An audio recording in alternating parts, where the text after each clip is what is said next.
Can you imagine dying on the job? Depends what you mean by that. I reckon it means at work, not the other thing I was thinking. Well, today Mr. Ballens has top 3 horrifying ways to die on the job. It won't surprise me. I will be shocked, and he will twist and turn it. But let's find out why he does the like button first.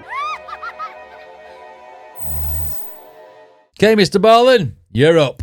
Today, I'm going to tell you 3 stories about places you can't go and people who went there anyways. Yeah. But before we get into those stories, if you're a fan of the strange, dark, and mysterious delivered in story format, then you've come to the right place because that's all we do, and we upload once a week. So if that's of interest to you, please offer to take the like button's car to the car wash. But before you actually take it inside, be sure you roll all their windows down. Also, please subscribe to our channel and turn on all notifications so you don't miss any of our weekly uploads. Okay, let's get into today's stories. Pretty tame by your standards, that one, Mr. Ballens. I tell you what, this weight training or training was even doing seems to keep hitting him here, doesn't it? He's got a really bad one today. The gouge. Okay, let's go. That's a gouge on his neck. Around 10 p.m. on September 9th, 1975, a 24-year-old man named Roger Baldwin and his coworker, 29-year-old Peter Holmes, frantically crawled on hands and knees as fast as they could down a hallway towards the door of their apartment. And the reason they were crawling and not standing and walking or running is because this was no ordinary apartment. This apartment was basically like a metal box with a bunch of interconnected metal tubes that was located 200 miles off the coast of Scotland, basically out in the middle of the ocean.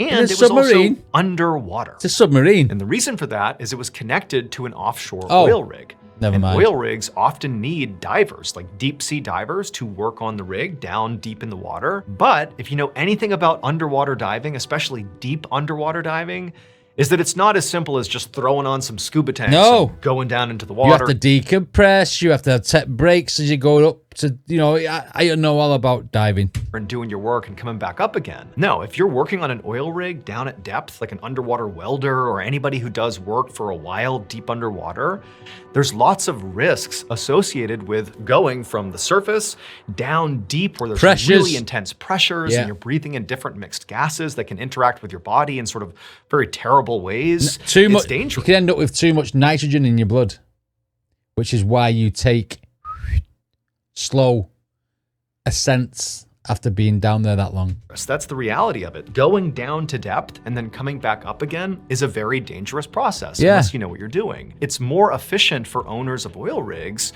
to construct these pressurized apartments underwater for their deep sea divers to live in, so that when they go out to the rig, they only have to go down to depth once, live in the apartment, which imagine a cup that you just push down into water. There's like an air pocket, right? You push it deep into the water. They basically would swim up under into this apartment deep underwater, and they live there and dive back out of there, do their work, come back into their apartment, but their bodies never really leave the working depth until the end of their shift, whether it's weeks or months or however long they're out there. And then they only have to decompress one time. So in essence, you get to work, you go down deep, and you stay there effectively for a long time. And then it's probably cheaper than an apartment in London. Oh, facts. You get to work, you go down deep, and you stay there effectively for a long time. And then when you're done working, you go back to the surface. And so that's why that apartment existed, and that's sort of the setup for these two guys. They've been living underwater. Yeah, but I wouldn't live there. Roger and Peter were not thinking about their diving responsibilities. They were rushing down this metal tube hallway that led to their apartment because over the intercom, the folks on the surface, their supervisor, had communicated down to them that there was some sort of leak happening in the hallway. And so they basically had to rush into their apartment and seal the door behind them before the air basically vanished in the hallway and they suffocated. Yeah. So they're crawling as fast as they can. They finally get to their apartment door. They open it up, they go inside, they shut it and they seal it. And now they're sitting there with their backs against the door, hoping that the leak was contained to the hallway. And they're looking up into the corner of their small metal room, their main living space where there's bunks and there's also the entrance down into the water, basically right in front of them. And there's this camera up in the corner of this room looking down at them. And they have no way to directly communicate with their supervisor on the surface. Yeah. But they know their supervisor has access to that camera, and he's looking at them on his monitor, in his black and white, monitor. And so they're looking up at this camera, hoping that their supervisor is watching them and is doing everything he needs to do to officially contain this leak. Basically, Roger and Peter, they can shut their door, but they can't fully seal it. The full seal comes when somebody on the surface, their supervisor, injects helium into their room, basically adds more pressure to their room, which then sucks the door fully sealed, and then they're safe. And so Roger and Peter, they're listening carefully for the sound of that injection of helium into the room, and eventually they hear it, and there's some creaking on the door, and it sounds very much like their door is fully sealed, and now they're safe. And so Roger and Peter, they step away from the door, they sort of look up at the camera and say thank you. And they're like, all right, I hope that leak out in the hallway is our only issue here. Now it's worth. Hi, Baz. You did this. This is the job you did for a while. No way. That's crazy. Hi, Laurie. Nice to see you too. Pointing out that things like this, as terrifying as that would be, you're deep underwater and over the intercom, they're saying there's a leak. Like, that would be horrifying, but this is a really dangerous job. And unfortunately, leaks and other things like that just sort of happened. And so Roger and Peter were kind of accustomed to. The thing is, with a leak, you can lead to depressurization, which is basically what killed that Titanic oceanic fucking can in the middle of the sea, wasn't it? Ocean Gate, whatever it was called, the Titanic submersible. And that was cracking and cracking and cracking over time, and then it just like went. And being at the bottom of the ocean, that's where all the pressure is, isn't it? So if this leak's not sorted out, that could theoretically squash up like the Titan. It's like this happening. And they just had to, hope that the folks on the surface would do their best to, mitigate the problems and, keep them safe. At this point, though, Roger and Peter knew that, it didn't seem like there were any other emergencies here. Whatever leak was happening in the hallway, that could be dealt with. If they had to, they could actually just leave their apartment with their diving equipment on and make their way back up to the surface. That's what I'd have thought. There were ways for them to get out of here. And they're thinking, okay, our room has been fully sealed off. We heard the helium be injected into the room. The door's shut behind us, like, we're good. And again, they can't directly communicate to the supervisor. The supervisor's not saying anything over the intercom. And so they think, okay, it's good for us to just take our stuff off and go to bed. And so that's what they do. They take off their diving equipment and they climb into their beds and they turn out the lights. At the same time they were climbing into bed, their supervisor up on the surface, a guy named Reed Arnold, who'd been talking to them over the intercom, he was sitting there looking at this big control panel with all these switches and gauges and monitors that controlled their underwater apartment. And unfortunately for him, even though it did seem like the leak in the hallway was relatively contained, although it still was leaking, he was also now noticing that there was another problem that he wasn't telling Roger and Peter about yet. And that was, apparently, the door to their apartment, despite them closing it clearly and him injecting helium into the room, following all the steps, it appeared like the door somehow did not fully seal, which meant there was a slow leak. And over time, if this wasn't fixed, the pressure would drop so severely in that room that that could be fatal for Roger and Peter. Like, this is an emergency, but it's sort of a slow one. And so Reed took a minute and kind of assessed the situation. And, the only thing he could do to try to close this door, to fully seal it, let's say, is to inject more helium into Roger and Peter's room. Not enough to harm them, but just enough to further push that door closed. Right. And so he did that.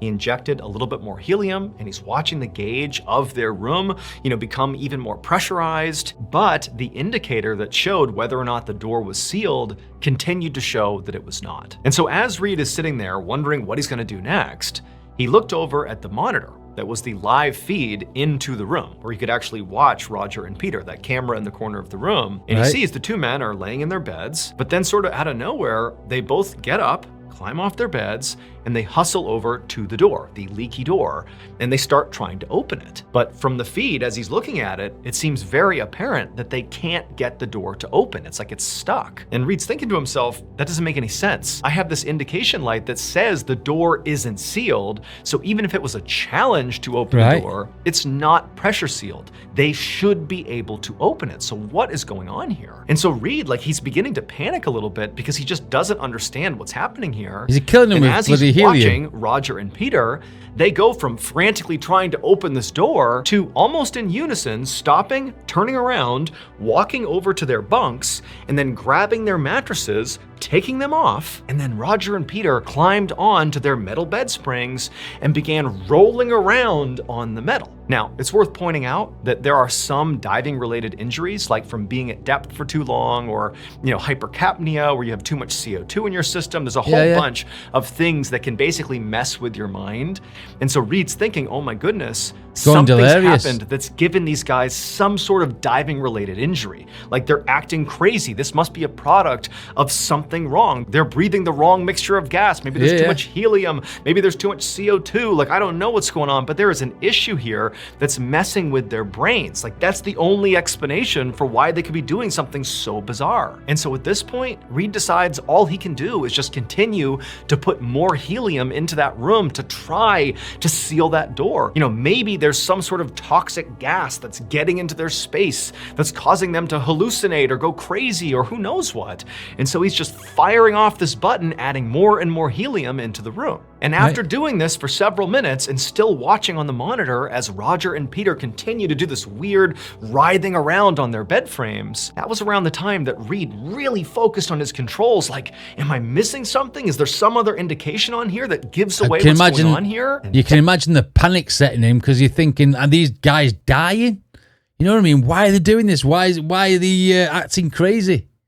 You'd be proper frantic, wouldn't you? That's when he realized he had made a terrible mistake. It would turn out Reed had misread the control panel. There really had been a leak in the hallway, and he was right to tell Peter and Roger to rush into their apartment. But once they were inside the apartment and they shut the door, and then Reed injected helium into their room, he actually did seal that room off. There was no issue in their apartment. They were totally safe. There was no problem. He was just misreading the control panel. He thought when he saw this additional indication that, the apartment door had not sealed, that was indicative of a leak in their apartment. But no, the controls were really trying to tell him that, hey, there's still a leak in the hallway right outside of their apartment. And so basically, what Reed ended up doing by injecting more and more helium into the apartment where Roger and Peter were is he was creating a deadly pressure chamber. And the reason the men began acting the way they were is because the room was getting hotter and hotter and hotter from all this pressure. They could feel it, building inside of this space. And so they didn't know what was going on. They tried to get out, but they couldn't open the door because it was pressure sealed. Right. And then they took their mattresses off their bed and began rolling around on the metal to try to cool down. But it was so intensely hot and it was so pressurized that you can imagine the chaos and panic these two men felt. Like, yeah, maybe theoretically they could have thrown on all their equipment and dove out of there, but you got to remember this is happening abruptly and they're basically boiling alive. And so it's like full-blown fight or flight mode, and these men are just trying to cool down, but they can't. And so every time Reed injected more and more helium made it into hotter. that room, he was raising the pressure and therefore the temperature in that small space, and eventually he boiled Roger and Peter alive. In the end, the supervisor, Reed, did not actually face any criminal charges because, one, it was a genuine mistake, but two, the mistake was one that many people would have made. There was basically an issue with this control board that sort of presented problems. Oh, man. Wow. Can you imagine having to live with that? Thinking that you're hurting them. Thinking you're helping them, and you're actually hurting them. Jesus, boiled alive. I bet that was horrible. In a sort of ambiguous way. And so it really wasn't Reed being negligent. It was just a flaw in the control panel. Oh my God. Oh, that is a harrowing story. And I can't think of a worse way to go than being boiled to death. Slow and painful and, obviously hot.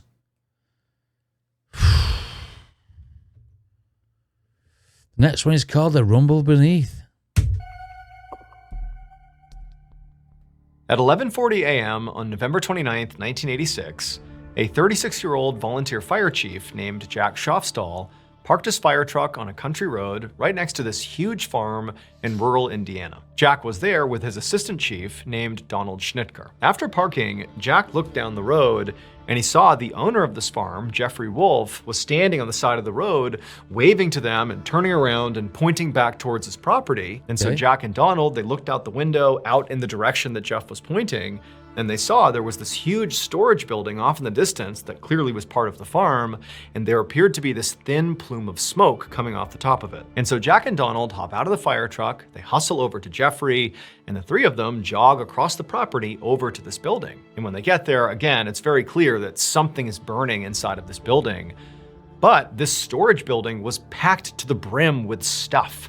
Like there was no way to get into the storage building from the front. Really, the only way to actually look inside of this building to see what was burning is by climbing up this ladder that ran to the top of this, 80-foot tall building, where at the very top there was a window that looked down into the storage building. And so basically Jack and Jeff said they would climb the ladder. 24 meters, man, is fucking high.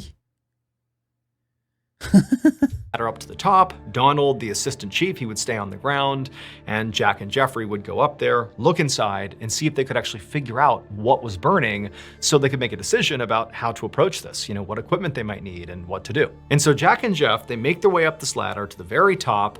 They get to this window, and Jack, he looks inside, and again, it's very clear something is burning in here, but he can't tell where it's coming from. He sees smoke coming out right next to him, but it's just there's so much stuff inside of this building, you just can't tell where it's coming from. But Jeffrey clearly had placed this big piece of plywood on the very top of all the stuff inside of the storage building as sort of like a makeshift platform if you wanted to, I guess, walk inside of this building in the one area you could walk into. And so he turned to look at Jeffrey and he's like, yeah, you can stand on that. And so Jack climbed through the window. And so he gets on there and it's kind of like he's surfing, basically balancing on the top of all this stuff, at the very top of this massive building. And he's looking around, but now Jack has a better vantage point. He's sort of more in the center of this big building.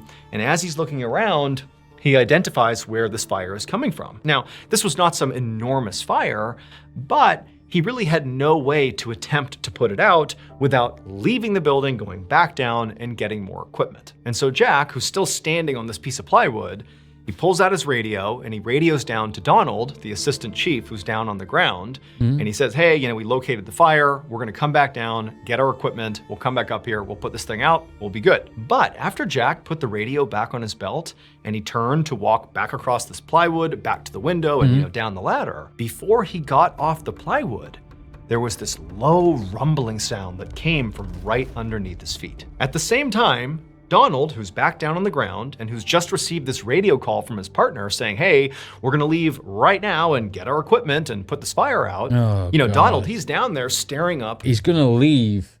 Something's gonna happen to Jeff up top. And Donald's gonna go in it. Oh, God. At the exit, up at the top there where Jack and Jeffrey had gone. And so far, he hasn't seen either of them come out of this building.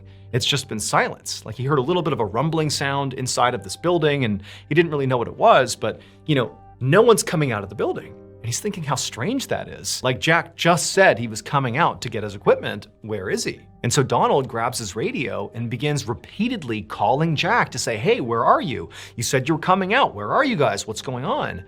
But he didn't get an answer. And so really quickly, Donald realized there could be an emergency inside of this building. Like for all we know, the fire is way worse and they're trapped or who knows what's going on. Yeah. But based on protocol, Donald couldn't just on his own go charging up the ladder and go right in there to, save the day because he has no idea what he's walking into. He needs to make sure that he calls for help, gets other people here, and then can help explain what's going on here instead of he himself going up there and potentially being another casualty. And so instead of climbing that ladder, Donald began calling for help. And very quickly, an entire fleet of additional firefighters and police officers and ambulances showed up. There's all these people descending on the farm. And really quickly, first responders climbed up that ladder, They looked inside of the building and they figured out what happened. So when Jack climbed through that window at the top of this building and he stood on top of that piece of plywood that Jeffrey had placed up there on top of all the stuff in the storage building, and he was standing there balancing himself as he's looking around for where this fire is. Eventually, that rumbling under his feet was all the stuff underneath the plywood shifting, and he sort of lost his balance, and Jack fell off the plywood into basically the sea of stuff inside the storage building. And Jeffrey, when he saw this happen, he had not fallen in, but he turned and basically tried to get in there and grab on to Jack to get him out. But he too inadvertently fell into what was inside of this building. And what was inside of this building was corn. This was an 80-foot tall grain silo packed to the brim with grain. And so that piece of plywood was resting on the surface of the grain. And so when Jack fell into the grain, it was like it swallowed him whole, like quicksand. Jesus. Jeffrey, in an attempt to save Jack, also fell in, got swallowed whole, and they disappeared and suffocated. It would ultimately take nearly 3 hours for bulldozers to basically break apart this building and sift through all the corn to finally locate Jack and Jeffrey. Jesus Christ. You wouldn't necessarily think that a big mound of corn would just suck you in, would you? You'd think it'd just be like standing on like sand or like rice or something, you know what I mean? I suppose rice would do the same thing then. I would never have thought that would have happened. I thought you just lay on top. Like when you're fell in, you just lay on top of it. Wouldn't have thought it would just all shift and you're gone. And can you not just like move it out the way and keep going, sort of thing? Crazy. No way. Oh, what a way to go. Suffocation. First one, they boiled to death. Second one, suffocated. These are like getting ruthless, these, Mr. Ballin. We'll have nightmares tonight. Okay. Stiff drink. Does that mean someone's died drinking? Let's go.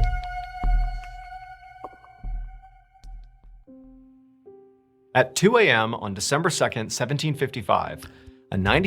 When? 1755? Can hell, Baz, that's your birthday.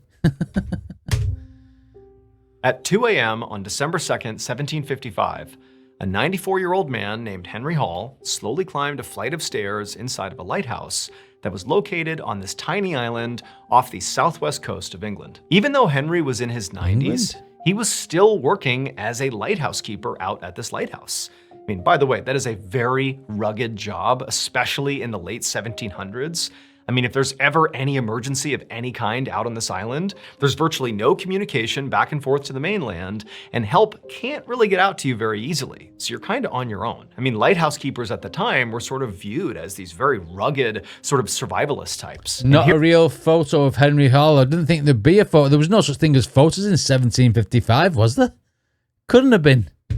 Here's Henry at 94 years old, still doing this job. But it was because he loved it. Kudos, man. And in fact, even to this day, he remains on record the oldest active lighthouse keeper ever. On this particular night, the other two lighthouse keepers that were staying on this island with Henry and working with him, they were passed out drunk in their beds. They basically had drank the whole night away, and they were out for the count. But, Henry sort of expected this. It was his job that night to do the night shift, the kind of the worst shift, if you will, where all night, every 30 minutes, he had to, 1, stay sober, and 2, hike his way up to the very top of the lighthouse and make sure the lighthouse was still emitting light. And so that's what he was doing right now. He was heading up to the so-called lantern room at the very top of the spire, the actual lighthouse. And you gotta remember that this is in 1755, so this is before electricity. And so the light that was coming out of this lighthouse were literally a whole bunch of candles that were situated in this big chandelier that kind of hung down from the very top of the spire. And then above, where the candles are all resting in the chandelier, was this big dome that was the very top of the lighthouse. And the dome was lined with lead, and there was also lots of windows all around. And so the lead sort of reflected all the light and pushed all the light out all the windows. And so basically Henry's job... That's innovative, that, isn't it? Reflecting the light to make it stronger, to make it so you can, like, ships can see it and stuff. Doing it with candles. That's innovative, that. I like that. I never would have thought of that. I thought electricity might have been invented then. Reflected all the light and pushed all the light out all the windows. And so basically Henry's job, or any of these lighthouse keepers, when it was their turn to do this, they had to go up to the lantern room and make sure all the candles were lit. Yeah. If they weren't lit, relight them. That was basically it. Now, Henry had been checking on lighthouses for decades. Doing these every 30-minute checks of the candles was completely routine. And so Henry's making his way up, thinking nothing of it. Like, this is gonna be completely mundane. I'm gonna go up, check the lights, come back down. I'll do it again in 30 minutes, all night. That's all it's gonna be. Doesn't expect anything to happen. But on this night, at around 2 a.m., as he's making his way up the stairs, as he's right near the top of the stairs and he's about to turn the corner and see, this big chandelier, it's called a candelabra. And right as he's turning the corner, he starts to smell smoke. And then when he turns the corner, he's looking out at this, completely lit up chandelier, the candelabra, and he doesn't see where the smoke is coming from until he looks up at the lead dome that sort of sat right above all the candles and reflected the light. And this lead dome had been here for a long time. This was an old lighthouse, and he could see there was all this buildup of soot on the underside of this lead dome from the candles being so close to it. And clearly some of the soot that was caked on the underside of this dome was starting to smolder. It was not on fire yet, but it was starting to smolder, and some smoke was filling up the lantern room. And so for whatever reason, Henry decided the best thing for him to do was to open up a window, because all the windows were shut at this point, and he's thinking... Be like Backdraft, won't it? Be like Backdraft, the film. The fire's contained in a room, there's a bit of pressure, and then next thing, everything will just go whoosh. But also, if that soot is smouldering in that room, you open that window, you're letting oxygen in, and what does oxygen do? It fuels the fire. Get the smoke out. So he opens up a window, but when he does, it creates a vacuum effect, and all this air gets pulled into the lantern room, and oxygen, it sort of acts as an oxidizing agent for fire. It basically accelerates fire. Yeah. And so oxygen is pulled up, and the dome just ignites into flames. Basically, Henry threw a lit match onto the dome. That's the equivalent of what he did. And so suddenly, Henry's staring at this wall of fire on the roof of this lighthouse, and also above the lead dome, the actual structure itself of the lighthouse was wood. And so Henry has no idea what to do. He knows this is obviously a massive emergency. And so as quick as he can, he turns and goes down the stairs, down into the bunk room where his two colleagues are, who are passed out drunk in their beds. And he's trying to shake them awake and tell them we have this huge fire, but they're so drunk that they don't wake up. And so Henry's on his own. He needs to do something about this. And so he gives up on his colleagues, and he starts walking back up the stairs towards this fire, and he starts making his way up the stairs, but before he reaches the lantern room, right before, maybe 5-6 feet down below, still on the stairs, there was this outcropping, like a balcony that jutted outside of the actual lighthouse. And so he stepped out onto this balcony, and standing out here, now he's outside, he turned and could look up, and basically right in front of him is the roof, and it's on fire. It's like right in front of him. And out on this balcony were all these buckets that were out there to collect rainwater, because it rained a lot out here. Yeah, especially in England. All these buckets of water, and Henry decides all he can do is start lobbing this water up onto the roof to hopefully put this fire out. So one by one, he's hauling these buckets of water and chucking the water up on the roof, and it's really not making a difference, and he's so tired and exhausted, and the heat from the flames is so intense. Like, he knows he's not making much of a difference here. But just then, he hears his two colleagues come bounding up the stairs, and they're totally panicked. And even though they're drunk, clear they're kind of sobering up when they see the scene here. And so they instinctively run out on the balcony with Henry, and all three of them are now grabbing buckets, and they're looking up, and they're chucking the water up onto the roof. And Henry at one point sort of positioned himself a little bit closer to the edge and was like right underneath the dome, throwing water up, and it didn't matter. It was like nothing they did could get this fire to go out. And then finally, Henry grabbed one last bucket, and with the last of his energy, he got right below the dome, sort of with his arms out in the balcony, and he looked up, and he chucked the water right onto the roof. And as he did, he suddenly felt this blinding pain come over his whole body, but somehow it sort of felt localized in his stomach, but definitely it was his whole body. And he turned and he looked over at his colleagues like in shock, like he can't even believe, like what's causing this pain?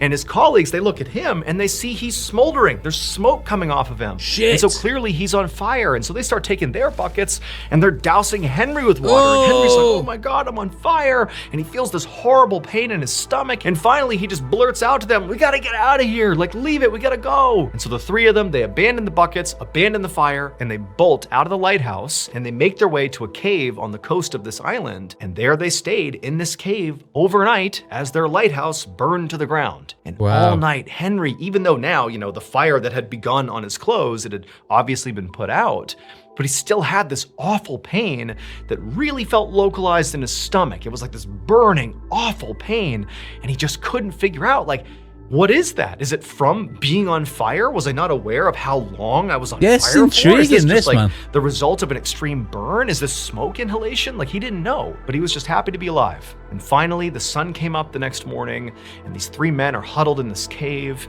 And luckily there was a ship on the horizon that spotted this smoldering ruin of the lighthouse, and they came in, they scooped the three men up, and they brought them back to mainland England. Once they arrived in England, Henry's two younger co-workers made sure to help get Henry to his home, and then when he was there, they called for a doctor, because Henry was still complaining about this really intense feeling in his stomach. I mean, it's going to be something related to this lighthouse and whatever, but what's the deal with his stomach? Has he ingested wax or something? Because it was candles up there, wasn't there? Or maybe asbestos. Or lead poisoning. Trying to think of the elements to do with this lighthouse. Just obviously the fire had really taken a toll on him. And so the doctor shows up and they perform an examination on Henry, and they see that yes, you do have significant burns on your body. Clearly you were at one point on fire. And to Henry, he couldn't quite believe it because his memory of the night was just throwing water up on the roof and being so frustrated, like he didn't even realize it, that at some point he'd been on fire. It was just all of a sudden he had this sudden blinding pain, and before long he had been doused with water, and that was it. But he still just had this awful pain in his stomach. And the doctor told him, like, look, I don't know exactly what that pain is from, but very likely when you were on fire / when you were right near the fire, you were inhaling a lot of smoke. And that can absolutely cause a really intense burning sensation in your lungs. And so just apply this ointment to your burns, take care of your burns, and eventually your burns will heal, and that feeling in your gut, like in your core from the smoke inhalation, will pass. And so for the next several days, Henry did as the doctor ordered. He applied his ointment to all of his burns, he rested and just drank lots of water and just basically waited for all these pains and ailments to go away. But over the coming days, he didn't get better. He got worse. Not only would that pain in his stomach just not go away, but also he developed a really bad fever. And then finally, 12 days after the fire, Henry died. Now, on one hand, Henry's death was really not shocking. I mean, he was 94 years old. People die when they're in their mid-90s. It's sort of a natural thing. But at the same time, he was like a really active, rugged guy. And it just seemed like, how is it possible he's died from what appears to be sort of relatively superficial injuries here? I mean, he definitely got burned. He had real burns on his body, and he had clearly some smoke inhalation going on. But the doctor said, like, that shouldn't have been enough to kill him. He should have, weathered this and been okay. Maybe he did die from natural causes, but this just feels wrong. Like something else must have happened here. And so ultimately, the doctor decided to perform an autopsy on Henry. And at first, when the doctor began the autopsy, everything kind of checked out, that Henry did appear to, have just passed away, and, he's 94, it is what it is. Until he cut open Henry's stomach. When he saw what was in there, he was horrified. Wax. It would turn out, during the fire, when Henry was out on the balcony lobbing buckets of water onto the roof to try to put the fire out, well, at some point, right before he felt that burning sensation in his gut, he looked up as he was throwing the water and his mouth was open, and at the same time he did that, a piece of molten lead from the dome that was on fire dripped down and fell into his mouth, and he swallowed it. A 4-inch piece of molten lead landed in his gut, destroyed his stomach, and then cooled and hardened in his stomach. Wow. That was the pain he was feeling. And then he also caught on fire about at the same time. Shit. And so in the chaos of the moment, despite this blinding pain he's feeling in his stomach, everybody else is looking at him saying, oh my gosh, you're on fire. That's what the problem is. They douse him with water. And even after he's had the flames extinguished and he's complaining of this pain in his stomach, no one's thinking it can be anything other than the fact you were just recently on fire. That's gotta be it. Smoke inhalation, you know, connected to your burns, whatever it is. No one's thinking it could be anything else. Lead. Today, that same piece of lead is actually on display at the National Museum of Scotland. No way. I mean, there's bizarre ways to die, isn't there? But to swallow a piece of molten lead that suddenly just explodes into your stomach and hardens, that's gotta be a horrific pain, that. He must have been screaming like a pig or something. That's like, oh my God. But all these deaths today in this one were horrible. I mean, the pressurized container boiling them to death over someone else's, like, misreading of instruments, even though they, you know, that's what we have health and safety for these days, I suppose. And we always complain that it's too rigorous. But I suppose, you know, we learn from events like the ones that's been happening in this video. Wow. Hell. Second one, drowning in corn, which I didn't think would ever say. And then swallowing molten hot lead, which is a crazy story. I bet he's the only person in history who's died of that. Could be in the Guinness World Records or something somewhere or something like that. I'm not sure. Anyway, what did you guys think of these stories? Let me know in the comments. Don't forget to check out Mr. Ballens' original video, and I'll see you all next time.